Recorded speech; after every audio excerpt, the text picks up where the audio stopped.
How did moving from London to Paris reshape your sense of identity, personally or professionally?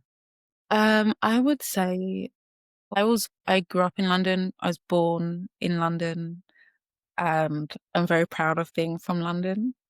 So I think that's something that I never want to like lose as part of my identity. And I think it's also when you're somewhere else, like being in Paris, you become so aware of the fact that so many things that you do or the way that you think is like shaped by where you're from. And it just makes me like so much more conscious of it.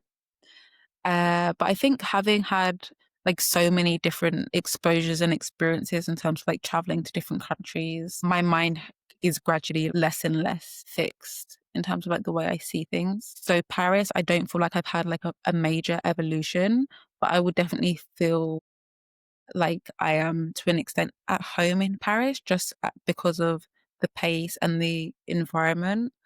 Like London is my home in terms of defining my story and like culturally, but in terms of like how I want to live my life, I feel like Paris is a much better match to that. So in certain ways, it's allowed me to bring out a bit more of myself because the pace is just different and it allows me to like reflect a bit more. And also being in this space that's completely different made me do things that I wouldn't have done in London. Like as I said, I had the idea for something like coterie in London for a really long time, but I wasn't forced to do it until I was in a new environment and I actually had like a much stronger need for it.